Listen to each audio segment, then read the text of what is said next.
দেখুন, ভোট মিটতেই কেন্দ্রীয় সরকার বিজেপি দাম বাড়িয়ে দিল।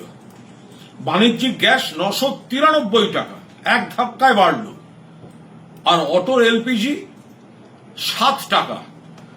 আপনি ভাবুন, এতদিন ধরে ভোট, নরেন্দ্র মোদী অমিত শাহের ডেলি প্যাসেঞ্জার, এত মিষ্টি মিষ্টি কথা, মানুষের পক্ষে কথা, কিন্তু মমতা বন্দ্যোপাধ্যায় বলেছিলেন ভোটটা মিটতে দিন, দেখবেন এই মিষ্টি কথার পেছনে কতটা বিষ আছে, কিভাবে দাম বাড়ায় এরা। হাতে নাতে আমরা তার প্রমাণ পেয়ে গেলাম। আমরা বলেছিলাম পেট্রোল, ডিজেল, রান্নার গ্যাস, কেরোসিন, ধাপে ধাপে এরা মানুষের চরম ক্ষতি করে ছাড়বে।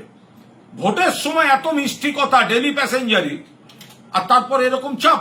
বাণিজ্যিক গ্যাসের দাম বাড়া মানে রেস্টুরেন্ট ইন্ডাস্ট্রি এবং আনুষঙ্গিক আরো অনেক কিছু বিরাট চাপ পড়বে, দাম বাড়াতে বাধ্য হবে। এর সঙ্গে অনেক কর্মসংস্থান জড়িত। অন্যদিকে অটোর এলপিজি বাড়া মানে সাধারণ মানুষ যারা অটোতে ব্যবহার করেন পরিবহন হিসাবে, তাদের উপর বিরাট চাপ।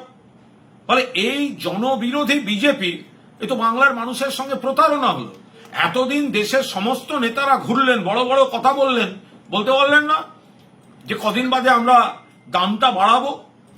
মানুষকে শুধু বলে গেলেন, ভুল বুঝিয়ে গেলেন, মিথ্যা প্রতিশ্রুতি দিয়ে গেলেন, আর মানুষের উপর ভোট মিটতেই বোঝা চাপিয়ে দিলেন। যে নেতারা বিজেপির আর যে কর্মীরা পাড়ায় পাড়ায় এই বিজেপি বিজেপি বিজেপি বিজেপি করেছে, এরা সব কজনের জন্য দায়ী।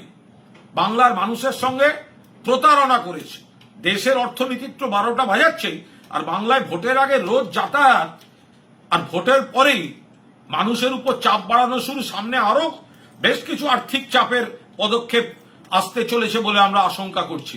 আর এটা যে হবে, এটা তো মুখ্যমন্ত্রী বলেই দিয়েছিলেন। ফলে এই বিজেপির মুখ আর মুখোশ কোনটা চিনে নিন। আমরা যা বলেছিলাম সেগুলো কিন্তু মিলছে।